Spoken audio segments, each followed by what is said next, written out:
자, 수익비용 계정 과목 두 번째 보도록 하겠습니다. 자, 이번 시간에 전부 이제 판관비, 우리 영업비용이죠. 자, 영업비용과 관련된 게 쭉 나오고 있습니다. 자, 뭐 중요한 게 없고 앞에서 우리가 다 봤던 거기 때문에 가볍게만 검토를 해보겠습니다. 자, 뭐 급여가 나오고 있죠. 뭐 대표적인 뭐 판관비, 영업비용이다 보시면 돼요. 인건비죠. 가장 뭐 중요한 비용입니다. 자, 중요한 건 아닌데, 자, 일반적으로 우리 관리직, 영업부, 뭐 관리직 본사 직원들 이런 것들은 우리가 급여다 이런 말을 써요. 자, 근데 이제 우리 생산직이죠. 공장의 우리 그 노동자, 종업원, 요거에 대한 급료는 우리가 이제 임금이다 이런 말을 씁니다. 임금. 그다음 통상적으로 우리 그 일용직이라고 하는 이제 아르바이트 있죠. 뭐 패밀리마트에 시급받고 막 이런 사람들 이런 걸 우리가 잡급이라고 그래요. 이렇게 참고로 저 실무적으로 그렇게 본다. 자, 그다음 복리후생비, 직원들을 위해서 뭐 회식비를 했다든가 막 그런 기타 뭐 등등입니다. 뭐 생수를 뭐 먹었다 막 이런 것들. 자, 종업원에 대한 그 건강보험료, 그 사용자 부담분, 이 4대 보험에 대해서 처리는 뭐 말씀드렸죠. 자, 종업원이 내야 될 그 4대 보험, 국민연금, 건강보험, 고용보험, 산재보험 이거에 대해서 회사가 한 반 정도 대신 부담해준다. 앞에서 다 말씀드렸습니다. 다 말씀드렸던 얘기예요. 또 머리가 하얘지시면 안 됩니다. 자, 이거에 대해서 이제 그 국민연금이죠. 국민연금 이제 회사가 부담하는 거. 이건 통상적으로 세금과 공과 이렇게 간다 말씀드렸고. 그 다음에 건강보험료에 대해서 이제 회사가 부담하는 건 뭐라고 했어요? 복리후생비 이렇게 한다고 그랬죠. 그 다음에 이제 고용보험이나 산재보험, 회사 부담분 요거에 대해서는 이제 보험료 이렇게 간다는 얘기예요. 자, 그래서 이제 종업원에 대한 건강보험료 사용자 부담, 우리가 이제 사용자를 우리가 사장이라고 그래. 회사, 사장. 그리고 사용인, 이걸 종업원이라고 하는데, 사용자, 사장 부담분이죠. 회사 부담분. 자, 요거에 대해서 건강보험료, 복리후생비. 자, 그 다음 뭐 종업원에 대해서 뭐 장례비, 종업원 뭐 딸내미가 결혼한다 그래가지고 거기 이제 경조사비, 부주금 내고 막 이런 것들이죠. 위로금, 회식비. 가장 많이 발생하는 건 뭐 회식비, 회식 때. 이제 복리후생비 쪽으로 간다 하는 얘기예요.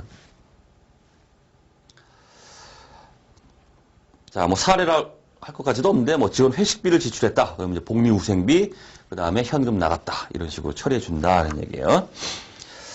자, 그래서 앞에서 말씀드렸던 4대 보험의 그 처리에 대해서 알고 가기 해가지고 제가 넣어놨습니다. 슬쩍 그냥 검토만 할까요? 다 봤던 얘기인데. 자, 대상 우리 4대 보험군은 국민연금, 국민건강보험, 고용보험, 산재보험 이렇게 있습니다. 뭐 장기 뭐 요양보험이나 이런 것도 있는데 그냥 그려는 치고. 자, 부담은 이제 종업원에 대한 4대 보험료를 이제 회사가 일부를 이제 부담하게 이렇게 돼 있더라. 자, 이 경우에 이제 회사 부담분이죠. 요거에 대해서 이제 개정 과목이 다시 한번 국민연금 회사 부담분은 세금과 공과, 건강보험료 회사 부담분은 복리후생비, 고용보험, 산재보험 회사 부담분은 보험료 이렇게 비용 처리가 들어간다 라는 얘기 했죠. 자, 이번 시간에 뭐 중요한 게 없어요. 자, 그 다음에 감가상각비 앞에서 말씀드렸습니다. 우리가 유형자산이라고 하는 이제 건물이나 기계장치, 비품 막 이런 걸 구입했을 때 시간이 갈수록 이제 가치가 감소하기 때문에 그 가치 감소분만큼 감가상각비를 계산한다 그랬죠. 감가상각비 그냥 DEP라고 쓴다고 그랬죠. 100원 뭐 720가 해볼까요? 720가.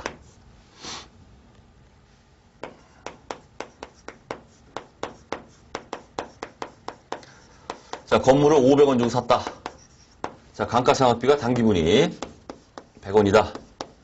이제 감가상각 누계액 해서 100원 이렇게 잡아주고 다 뭐 했던 얘기지만 다시 한번 해보면 자, 우리 재무상태표, 그 다음에 손익계산서에 어떻게 반영이 되는가 표시 방법이죠. 자, 재무상태표에 이제 자산, 유형자산인 건물이 720가 500으로 잡히고 그 다음에 이제 감가상각 누계액이다 해서 누계액 지금 100원이죠. 100원 해가지고 차감하는 형식으로 자, 요렇게 표시를 해주더라. 자, 정보 이용자 차원에서는 건물을 500원에 치르겠구나. 가치 감소가 100원이 있었구나. 실질적으로 한 400원짜리구나. 이런 식으로 이제 판단을 한다는 얘기죠. 그럼 여기 감가상각비 얘는 막바로 이제 판관비 손익계산서의 영업비용이죠. 판관비 쪽에 이제 감가상각비 100원이 이제 비용으로 손익계산서에는 이렇게 계산이 된다. 자, 그 얘기입니다. 자, 그 다음 이제 중요한 게 하나가 있습니다. 자, 바로 이 감가상각 대상이 아닌 것들. 상각 대상이 아닌 거. 자, 요거는 이제 챙겨야 됩니다. 감가상각을 안 하는 겁니다. 안 하는 거. 자, 우리가 지금 기본적인 전제가 감가상각 이렇게 말하고 있죠? 감가, 가치가 감소한다 이런 뜻이에요. 자, 예를 들어서 그럼 첫 번째, 토지를 보죠. 토지도 유형자산에 해당됩니다. 그렇다고 해서 모든 유형자산을 다 감가상각을 하느냐? 그건 아니라는 뜻이에요. 대표적으로 이제 비감가상각 대상, 감가상각을 안 하는 자산의 대표적인 경우는 토지입니다. 토지는 감가상각을 안 해요. 왜 그래요? 일반적으로 토지라고 하는 건 시간이 가면 갈수록 가치가 감소하는 게 아니라 토지라는 건 어떻습니까? 성격상. 시간이 가면 갈수록 가치가 증가합니다. 오히려. 지가는 계속 상승해요. 그렇죠? 어떤 경우에는 물론 그럴 수 있어요. 지가가 떨어질 수도 있습니다. 하지만 회계상으로 볼 때는 토지는 가치가 시간 경과에 따라 계속 증가한다고 보지 감소한다고 보지는 않습니다.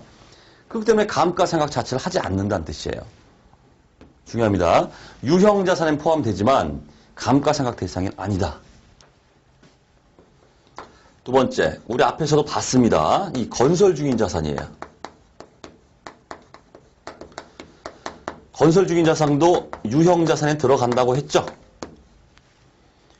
자, 본사 건물을 졌습니다. 1층 졌어요. 들어간 돈 건설 중인 자산 현금 나갔다 했다가 완공이 되면은 건설 중인 자산 없애주고 이제 건물 본 계정으로 대체한다 그랬습니다.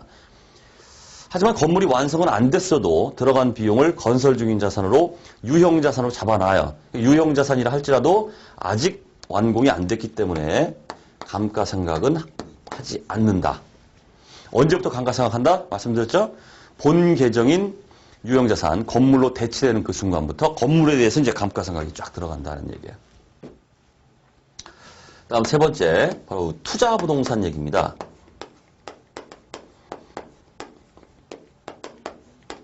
투자부동산. 자, 부동산은 부동산이 예를 들어서 내가 건물을 구입했어요. 건물을 구입했으면 유형자산이죠. 그럼 유형자산에 해당되면 건물은 이런 식으로 감가상각이 들어갑니다. 하지만 그 목적 자체가 우리가 유형자산이다 이렇게 말할 때 이 정의가 뭐냐면 유형자산은 사업의 사용 목적으로 가지고 있어야 돼요. 건물을 내가 장사하려고 건물을 이제 가지고 있더라. 기계장치 비품을 내가 사업에 사용하기 위해서 이렇게 가지고 있다. 그러면 유형자산입니다. 근데 여기서 투자라는 게 들어가죠. 건물을 구입을 했긴 했는데 이게 어떤 사업의 사용 목적이 아니라 투기 목적으로 구입했다. 이렇게 보세요. 이걸 우리가 비업무용 부동산이라 해서 우리 세법적으로는 굉장히 막 제재가 막 들어가는데 업무와는 전혀 관계없이 그냥 투기 목적으로 건물이나 어떤 걸 산 거예요. 이런 거는 유형자산이 아니라 우리 투자자산 쪽으로 분류가 되게 이렇게 돼 있어요. 그렇기 때문에 감가상각은 유형자산에 대해서만 이루어집니다. 투자자산이죠. 감가상각 대상이 아니다 하는 뜻이에요. 자, 요거는 이제 이번 시간에 요거는 좀 챙기셔야 된다는 얘기입니다.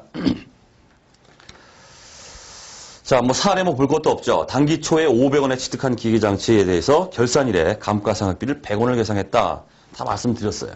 감가상각 100 잡고 감가상각 누계획 잡고 그리고 재무상태표 손익계산서에 어떻게 표시하는가. 자, 그렇게 돼 있습니다. 자, 그 다음 통신비 나오고 있습니다. 뭐 아무것도 아니죠. 뭐 전신료, 전화료, 우리 전화요금, 우편요금, 뭐 인터넷 사용료, 팩스 사용료, 뭐 이런 것들이 이제 통신비라는 계정으로 이렇게 비용 처리, 판관비죠. 다 지금 영업비용 판관비 얘기하는 겁니다. 자, 인터넷 사용요금을 납부했다? 그럼 통신비 잡아주시면 된다. 이런 얘기. 자, 그 다음 수도강열비 이렇게 나오고 있습니다.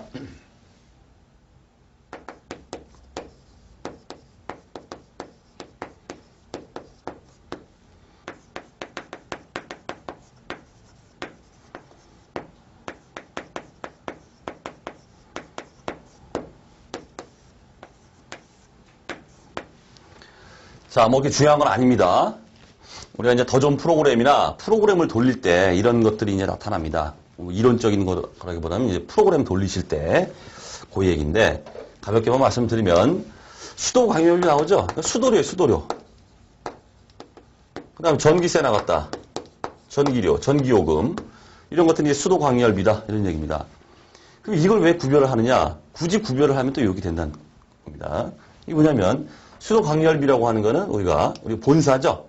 우리 뭐 영업, 관리 관련, 관리부. 요거는 이제 제조 관련해서 이제 공장. 굳이 구별을 하면 또 이렇게 된다는 것이에요. 본사, 영업부, 관리비에서 뭐 수도료나 전기요금이 나갔다? 이건 수도 광열비예요. 하지만 공장이죠. 공장에서 수도료가 나갔다? 그럼 이럴 때 쓰는 이제 계정 과목이 가스 수도료 이런 계정 과목을 써요. 그 다음 공장 관련해서 전기요금이 나갔다. 이럴 때는 우리가 공장 관련했을 때는 전력비 이런 말을 써요. 그죠? 우리 실무 프로그램에 이제 입력하실 때 참고로 좀 보시라는 얘기입니다. 얘는 이제 두 개가 이제 통합돼 버리죠. 수도 광열비 이런 식으로. 그 외에 또 뭐가 있을까요?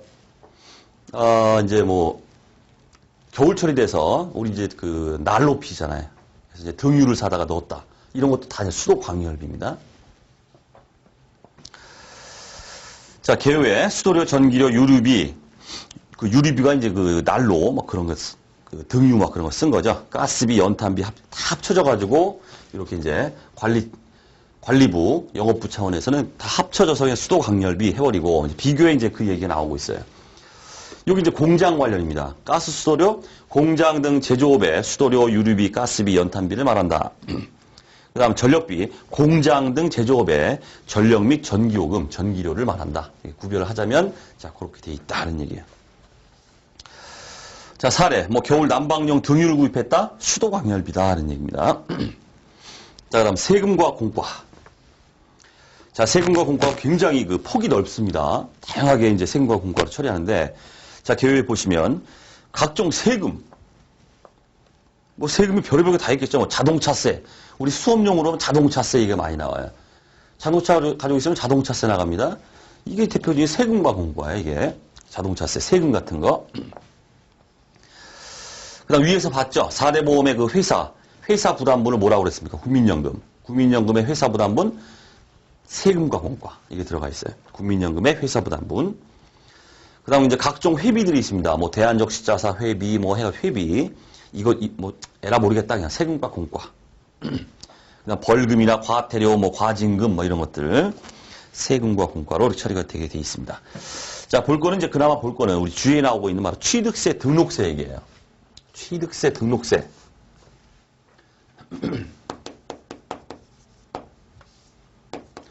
자, 우리가 자산을 취득한다 할 때,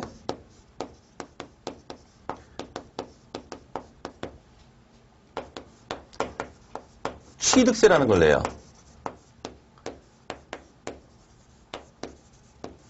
그래서 여러분들 이제 이 강의를 수강하시는 여러분들이 돈이 많으셔서 벌써 어떤 부동산 거래를 할 정도 됐다 그러면 이 강의를 들으실 필요가 없죠. 부모님 잘 만나서 부동산 거래를 지금 하고 있다 그러면 이 강의는 뭐 들으실 필요가 없는데 아직은 뭐 부동산 거래를 할 단계는 아니겠죠? 어쨌든 부동산 거래나 어떤 걸 하게 되면 자산을 취득합니다. 상대방은 나한테 뭐 양도했다 이렇게 쳐보세요. 자산을 취득했다 그러면은 세금이 붙어요. 그 자산, 취득 자산에 대해서 취득세, 또 일정 자산에 대해서 등록세. 우리 뭐 지방세 바뀐 용어에 의하면은 뭐 등록 면허세 막 이렇게 하는데 다 필요 없고 그냥 취득세, 등록세라는 이런 세금이 붙어요. 세금. 자, 앞에서도 살짝 말씀드렸는데 모든 자산이라는 거는 정상적인 상태가 되기까지 들어간 모든 비용입니다. 그래서 앞서서도 우리가 매입과 관련해서 매입 운임이 있었다 그러면 자산의 취득 원가다 그랬죠? 마찬가지예요, 이것도. 자산의 취득과 관련해서 불가피하게 취득하면서 발생된 취득세나 등록세는 세금과 공과가 아니에요. 세금과 공과. 이거는 자산의 취득 원가로 들어갑니다. 자산이다 이런 얘기예요. 챙기십시오. 중요합니다. 취득세, 등록세, 자산의 취득과 관련해서 발생하는 요 취득세 등록세는 세금과 공과로 처리하지 않고 당해 자산의 취득 원가, 자산이라는 얘기예요. 그럼 예를 들어서 자, 건물을 구입하는데 건물 구입시에 취득세가 나갔어요. 취득세 100이 나갔다. 그 다음에 건물 구입비죠. 건물 구입가가 1,000원이다. 이렇게 볼게요. 구입한 금액은 1,000원인데 구입할 때 불가피하게 취득세 100원을 냈다. 이렇게 해버리면 회계 처리가 어떻게 되겠습니까? 건물 현금 나갔죠? 건물이 1,100원이 된다. 이런 얘기예요. 왜 그래요? 취득세 100이 당해 자산의 취득 원가다. 이런 뜻입니다. 그래서 건물 1,000원 해주고 세금과 공과 100원 이렇게 하지는 않는다는 뜻이에요. 당해 건물의 취득 원가이기 때문에 1,100원이 건물이 된다. 자, 이거 좀 주의하시고. 그 다음 2단 옆차기 한번 해볼게요. 자, 등록세 얘기인데. 자, 등록세는 다양한 상황에서 나갈 수 있어요. 자산을 취득한 경우뿐만 아니라 자, 법인이 있는데 본점 이전할 때도 냅니다. 본점 이전 관련 등록세를 냈다. 등록세는 뭐 여러분 구체적으로 모르셔도 되고 다양한 상황에서 이 등록세라는 게 막 나갑니다. 자, 회사에 본점이 있죠. 본점을 이전하는 데 있어서 또 등록세라는 게 또 뜯어가요. 자, 그럼 이럴 경우에 이게 이 등록세가 세금과 공과냐 아니면 지금처럼 무슨 뭐 자산의 취득 원가냐 눈치채셨죠? 당연히 이건 세금과 공과예요. 취득 원가가 아닙니다. 왜 그래요? 여기 나오잖아요. 자산의 어떤 취득 원가가 되기 위해서는 자산의 취득과 관련해서 발생돼야만 취득 원가가 되는 겁니다. 지금 이게 무슨 뭐 취득과 관련돼 있습니까? 본점 이전과 관련돼 있죠? 뭐 자산을 취득하는 데 된 게 아니란 말이에요, 이게. 그래서 똑같은 등록세를 할지라도 자산 취득 관련돼 있으면 취득 원가. 그 이외의 것들은 그냥 일반적으로 세금과 공과 이렇게 들어간다. 자, 이런 얘기입니다. 자, 사례가 나오고 있죠? 자동차세를 구청에 납부했다. 세금과 공과. 그 다음, 지급 임차료. 자, 임차료. 건물 빌렸다. 그럼 임대인한테 임차료 내죠? 이게 이제 지급 임차료입니다. 다만 이제 임차료라는 게 건물 빌렸을 때 내는 것만 하는 게 아니라 뭔가를 갖다가 내가 대신 누구 걸 갖다가 다른 사람의 권리나 어떤 뭐 이런 게 있는데 그거 대신 내가 사용하고 월별로 매월 그 정기적으로 딱 준다. 이렇게 하게 되면 다 이게 지금 임차료가 돼요. 자, 그래서 개요에 보시면 부동산 임차료, 그다음에 특허권 사용료, 기술 도입 사용료, 뭐 로열티라고 하는데 뭐 이런 것들을 동산은 뭐겠어요? 움직이는 게 동산이죠. 기계장치나 막 이런 거. 부동산은 뭐예요? 움직이지 않는 거. 건물, 토지 안 움직이잖아요. 어쨌든 그것도 사용료 성격, 매월 지급하는 그런 것들을 우리가 임차료로 처리할 수 있다 하는 얘기예요. 하지만 뭐 실무상 뭐 이런 다 혼용해요. 뭐 지급 수수료 해도 상관없어요. 상관없습니다. 자, 사례 사무실 12월분 임차료를 지급했다. 지급 임차료, 비용 처리하면 끝난다. 이런 얘기예요. 판관비입니다. 다 영업비용. 그 다음 차량 유지비가 나오고 있습니다. 차량 유지비. 차량을 가지고 있는데 차량과 관련해서 대표적으로 뭐가 나갈까요? 차량 유지비가. 기름 넣어야 되잖아요. 기름. 그러겠죠? 바로 유류대. 차량 유류대가 대표적입니다. 차량 유지비는. 기름 넣는 겁니다. 그걸 다 차량 유지비로 이게 비용 처리, 판관비가 들어간다. 이런 얘기예요. 그 다음 차량 유지비. 유지와 관련된 거기 때문에 기타 등등 다 들어가요. 거기 보시면 통행료 나오고 있죠? 차량을 갖다 이제 몰고 다니면서 불가피하게 어떤 뭐 톨게이트 지나가는데 통행료를 냈다든가 막 이런 것들입니다. 그죠? 이런 것들도 다 차량 유지비. 그 다음 주차비. 그죠? 차량 유지비.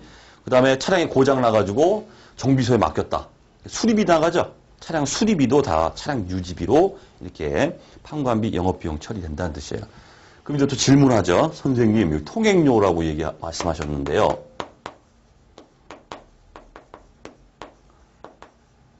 통행료라고 말씀하셨는데 이거 여비교통비 아닙니까? 이렇게 물어보시죠. 당연히 그럴 수 있어요. 여비교통비 될 수 있죠? 어떤 때 될 수 있어요? 이게 이 통행료가 어떤 때? 종업원의 어떤 출장과 관련돼 있다. 종업원이 출장 갔습니다. 톨게이트 지나가면서 통행료내죠? 그게 다 여비교통비예요. 여비교통비. 그러니까 상황에 따라서 이렇게 여비교통비가 될 수 있다는 뜻입니다. 하지만 일반적으로 출장과 관련이 없다 그러면 이렇게 차량 유지비 이렇게 될 수 있다. 자, 그 얘기입니다. 자, 수익과 비용 계정 과목 두 번째 강의. 자, 여기서 마치도록 하겠습니다.